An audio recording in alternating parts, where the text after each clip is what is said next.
everyone. Today we played Honey Buzz. This is a honeybee themed game. It has worker placement, contract filling, tile placement, so there's a lot going on into this game.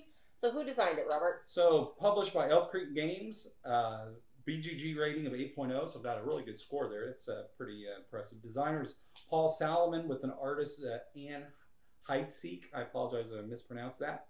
MSRP is $45. It's not too terribly expensive with a lot of neat stuff that we'll talk about. I think the price is all right. Yeah, I mean, this is just the base game for it. And but there are upgrade packages you can get where you can upgrade the pollen tokens and some of the pieces that go onto your honeycomb that represent the pollen made out of wood. You can upgrade the victory point tokens into wood as well. And it did in a mini expansion. So for another $75, you can get, which I believe is the deluxe version that came out in Kickstarter.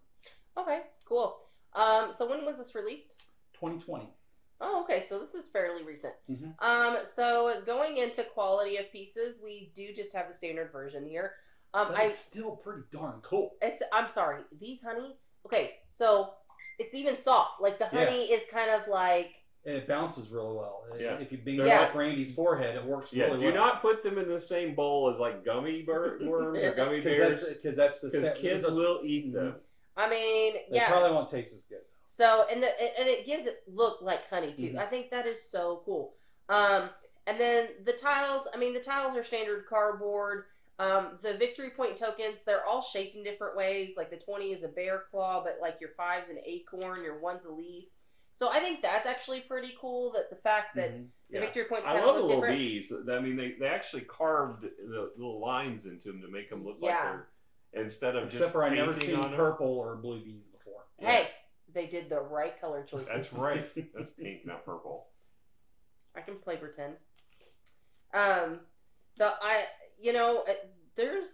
It's a pretty cool game. It's a beautiful game, really. It is really a beautiful game, and honestly, our walnut bowls look really well with this. Actually, I pulled out ones. I was like, well, I ended up with one Terraform Mars. You need to create enough of those. We need to make some more. Okay. But I think your quality components is pretty good. I personally would give it I'd give it a 7.5. I would give it an 8. I'm thinking more 8. I think I would have gone 8 if it wasn't just the cardboard for the honeycomb. Yeah, but these are really cool. Those are really cool. I agree. They've got a lot of cool pieces in here. Yeah. And the boards are. What about the cards? Maybe if the cards was a little bit higher quality, I would go up to an 8. The boards are two-sided, and functionally they play differently on the two different sides, which is cool. For gameplay and thematics, that would get a better score, but for component quality. Yeah. The sides of the board being functional is quality. They're well made, and thematics is going to be a different factor. There's a lot of art that's on here. We'll talk about that here shortly. But I think the pieces are above par just in the base box, and knowing that there's even upgrades above that. Yeah, that's why I gave it 7.5. I think 7.5 is a good score. Yeah, it's a game that's hard for me to justify the spend to upgrade it because the pieces are good pricey. The price doesn't bother me so much as the fact that the pieces are already pretty good, so that lowers the threshold that I want to spend money on to upgrade it. But because this doesn't feel like a game that needs upgrading. It really doesn't. It's not like Terraforming Mars. When we get that out, it's like this needs upgrading. This one, you can play it this way and be fine. Yeah. Well, the thing is we do have nice bowls, though. Yeah, that helps. The biggest problem is I know there's upgrades out there. Yeah, and that's all it really takes with me. Well, that's a different issue altogether. Really? How long have we been married, dear? Well, I think Father's Day is coming up, so you just need to hold your horses. You have horses? Who knows? I don't know now. I don't know anymore. Okay. So I think 7.5 to 8. So moving on to theme. I love the theme. I really wanted a cool bee game because we're Team Swarm, right? So I wanted a really good. I think theme is where the game excels at. Yeah, I love the backstory of this. So the story is that the bees produce the honey, and the bears kept raiding their beehives and taking the honey, and they got tired of it. So they decided we're going to mass produce honey, and we're going to sell it to the bears to keep them from raiding our personal stashes. So they opened a bear market. I love this. Which I love the fact that the bear market is a play on the bear market of the stock market. So I love that. And so there's all the woodland critters come to go to the market to get the honey from the bees. I thought that was just adorable, and the art is really pretty. Very beautiful game. The art is fantastic. I love the art. I personally like. I mean, even the art on the honeycomb tiles is nice. So all around the art is just really good. Yeah, I personally like the anthropomorphic animals on this better than Everdell. I think they're prettier art in this. It is really nice. It's like a little more realistic, but with I think this is a little bit more artsy compared to Everdell. Maybe. Where Everdell's more cutesy. Yeah. Well, I don't know. I mean, those bees are pretty cute. The bees look like they're straight out of something like a Disney movie. I mean, they're pretty cute. Well, I mean, whatever. Theme is where this thing shines. I agree. I love the story behind it. Like, it totally fits in. You have honey that literally feels like and looks like honey. It even was sticky when you got it out, which was not good. Originally. Now it's not so sticky, but still. I still picked up one of my tiles with it when I was trying to... That's gross. Don't talk about it. Let's not try to get it stuck. Oh, you did. See, you managed to pull it off. So, give it a score, guys, theme-wise. I'm going to give it a 10. Okay. I think theme, it's dang near perfect. Are you trying to stick to your skin? So it is your vision. All right, Randy, what's your score? I don't know if I want to give this a perfect 10. I think it's a darn good game. I'm gonna call it a 9. I think I like this theme a lot. I think with the upgrades, it might push it up to a 10 for me. But since I don't have them right now, I'm going back to the point where I don't think it needs it. I agree. I don't think really it has nice to have them where it's at, and it's just super cool. Yeah. I'm gonna go in the middle of you two. I'm gonna go 9.5. I do think there's something, and I can't even touch it. Like, there's something that would make this game awesome, but I don't know what it is. It's like very shy. It needs a soundtrack. Maybe. Maybe. I don't know. I just feel like there's only one little thing missing, and I can't even put my finger on it. And so it may be nothing. Well, hey, that wouldn't hurt anybody. So I'm going to go right down the middle. I'm going to go 9.5. So how about the rules? So the rules, they're actually pretty straightforward, but we managed to miss it the first time we played it. No. We did not miss it. To be fair, I've been sick, and I was reading this while I was not well. So allergies, you know what? Allergies. Yeah, I don't have the plague that Robert got over this winter. You know what we call this? Rationalizing. Yes. So I could barely open my eyes and was trying to read this. So we're yes, rationalizing why they jacked their first game. But as we played, we realized it was him. We realized the mistakes as we played, and we said we were going to play it again correctly, which we did tonight. So our review is based upon the correct rules. Well, we got it right. We know. What you did, I can't speak to. All right, so they're really laid out nicely. They got really pretty art to show all the components, the setup. Then they've got there's actually 2 pages of setup with it because it did take a while to set this up. It's not something that I would want to get out every day. It's a lot of there's just a lot of components to it. Yeah. It's real simple actions on your turn, so it's not hard. It's not easy to mess up. Let's take a tile, place a tile, and then see if. Well, we gotta do that in gameplay. Oh. So, and then it's got in-game final scoring variants. There's really not a lot of need for a cheat sheet, but they give you one. I mean, this is. Really I found important. it really useful. This is important. The actual layout. Yeah, the shapes. Then, but the actions piece. The first game, I did look at this for the first couple of times, figuring out what's what. But then after that, I almost flipped it to this. I think after a couple of rounds, I had it down. I didn't need to see the back of it. Now this I needed to remember. Yeah, but the shapes are really cool. I really appreciated this. Yeah, I really appreciate that they put the colors on the walls in it because you really didn't need the shape once you realized that the walls were the right shapes. Yeah. So yeah, I like the way this rulebook was set up and the way it's written. It's got the solitaire variant. It's got more variants to make the game more challenging. Like I said, the boards are 2-sided to flip them, and it's got all the rules on how to handle that. I'm going to give this a 9. I really like this rulebook. Okay, and it's got the cute art from the characters. No, I don't care. Yeah. What's that? That's so cute. I can't work with you guys. All right. So, moving on to gameplay. So the gameplay is actually very straightforward. So basically, you place bees to gain a tile, and you have to beat the highest level. So if there's one bee on that station, you need to put 2 bees down, or whatever. Or you can play more if you want to block. But yeah, you can play more if you want to. So then you get that tile and you place it on your board. Once you create a certain shape, and depending on that shape, it is shown on your cheat sheet.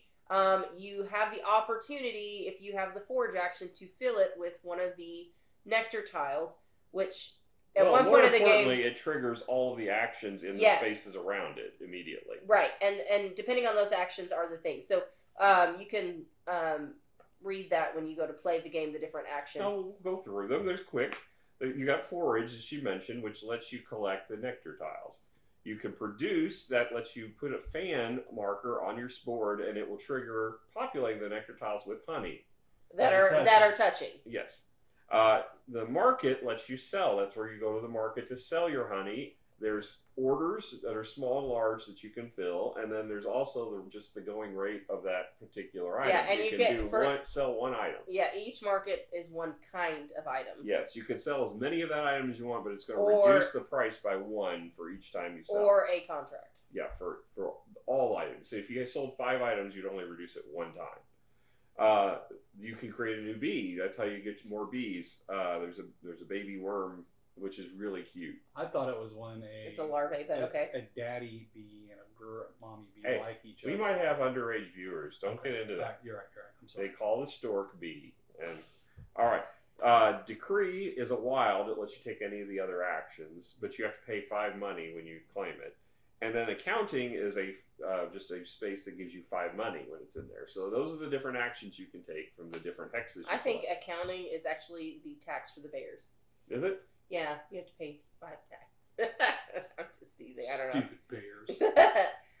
Okay, so that's the overarching gameplay. It's not that complicated. Oh, you do have 3 goals for the end of game. For end of games, well, one's an immediate. As soon as someone reaches a certain it's random, so you could have all 3 be immediate. They could all be. Okay. You shuffle the deck and you draw 3. Or they can be end of game victory points based on things. What was your favorite part? My favorite part was the fan action, because pretty much I think it's a pretty standard. There's nothing unique about the game itself for the most part, but being able to place the fan in areas, if you strategize real well in placing your honeycomb, the nectar tiles, you could really get a lot of nectar potentially. And it's that mechanic itself, I think, is pretty unique. Everything else is pretty standard worker placement, in my opinion. Okay. What was your favorite part? I like building my honeycomb. I mean, I like the laying of my tiles to try to position them to meet the nectar, the tiles that are out there, and try to shape it. You know, I was focused all about trying to get that nectar as quickly as possible this game, because I wanted to build the shape of the clusters, which is one of the bonuses we had. So I was rushing for those bonuses. I always do. But I really enjoy just the puzzle piece of building that honeycomb. How did that work out for you? I tied you for first place. If you hadn't ended the game, I would have won. Yeah, but I did. Yeah. And you won. We tied. You just won because you had more honey left. And more contracts. I won the tiebreaker. You won both tiebreakers, yes. I did. So I won. Yes. How'd you fare, Rob? No need to discuss. Continue. I think my favorite part is actually just the theme, like creating honey and selling it on a market. It jives with me. I like it. Let's give it a score. You know, like Rob said, it does feel like it's a basic worker placement. This is not a heavy Euro. It's not a heavy worker game. It's, if you're playing with a new crowd, this is something as Sarah gets a little older, it would be a good one to teach her. I don't think she's ready for it yet, but as she gets older, it won't be long. It won't be long. And I like having it for that reason. It's not one I'm going to pick up and want to play every time because it's not heavy enough or in depth enough for me. But I do think it's adorable. I think Mom will love this game. Oh, I think she will too. I think what I could see happening in the long run is you got to ask yourself: is playing the game fun enough to where it equates the setup time? Yeah. So I think it'll get to the point where you go, I really don't want to take time to set it up. So I'd rather play something else. There just is a lot of pieces to get out. Now, the other side of the board adds a whole nother element to the game, which Miranda didn't like as well. We played it first because I thought this looks pretty basic. Let's go ahead and play the more advanced. But we played it wrong, so it might not be so bad if we had played it the right way. So the other side, instead of foraging where the tiles are face up and you go and select them by landing on them, they're all face down and mixed into quadrants on the tile. So you know which quadrants the tiles are in, and there's more probability of getting a certain type of nectar in one of the sectors, but you don't know what you're getting. So there's an element of memory because you'll draw, and it's like if I don't have a spot for it, I have to put it back, and I get a pollen. My grievance with playing the way we did with the face up was we never really ran into the so we didn't get a lot of pollen in the game. Right. So if you're thinking of bees, the sequence of events is you gather pollen, you form nectar, which then creates honey. Instead of that, we were creating nectar and honey, and there was no pollen involved, so all of our plants would have died. That's because we were successful. Yeah, and killing all the plants. Hey, you do you. The whole pollinating thing. We're supposed to go around flittering around, carrying pollen to all the plants. I think if we had played it right, it wouldn't have been so bad. Yeah. But the way I think it would be interesting to try that next time. No, I think because that might add another element that would kind of ratchet it up a little bit more. Yeah. To where I enjoyed it. I'd be interesting to see what the Honey Pot expansion adds because then that gives you that little more of that complexity. And that adds the queen bee into it. That might be kind of cool. That will be interesting to see. So give it a score. So as it is out of the box, I'm going to give this one probably a 7.5. I would probably go a 7 if it weren't for the fact of the quality of it, the way I feel the quality and theme plays into this game. But gameplay-wise, it just is a little too light for my tastes. But I think it is good for a light game. So, I mean, if you have some beginner gamers that are not even beginners, it's probably a light to medium game. It's not a beginner game, but it's a light to medium. I think this would be a really good game thematically for younger audiences and a really good game for that next step up for starters. So I think it's good to have this. I just don't think it's something I'm going to want to play all the time. So it's not one of my favorites, but I love the theme. Okay. All right. Your score? 7.5. Mainly because of the element of it's just not deep enough for it, I think, to be rated any higher than that. Yeah, I'm kind of feeling that. 7.5 is probably good for me. This game is really about quality pieces and theme. I want to see what the expansion adds. I want to play the other side of the board the right way. I think it would be more fun with new people just because you might see their reaction to it and you can enjoy their enjoyment of it. And I think it would make it I know my mom would eat this. She would love hopefully it. not, because these would probably kill her. Not what I mean. But I'm just saying that I think that if like Ivy played it and you could tell she enjoyed it so much, I would enjoy it more just because other people enjoyed it. Yeah. I mean, at the end of the day, that's why a lot of us be game for the enjoyment and sharing that enjoyment with people. Right. So I think this game has a lot of possibilities for that. So, 7.5 for me. All right, I agree. 7.5. All right, well, thank you guys so much for joining us. If you would like to join us again, don't forget to hit the subscribe button and the notification bell. Why'd you point at me for the subscribe button? Because it's like in your corner right here. Like, I don't see it. I'm a person. I'm not a button. Listen, then you point to it. It's right there. Actually, I think it's over here. No, it's not. Okay. I don't see it on either side. So you're imagining there's a button over there. Summon the button. Can I slap him on the forehead and subscribe? That would be amazing. Actually, the little circle icon we do is actually... Exactly. No, but there's another one. Oh, you're talking about... Now you're seeing two of them? Are you high? Okay. Bye, guys. Bye. Save your sanity now.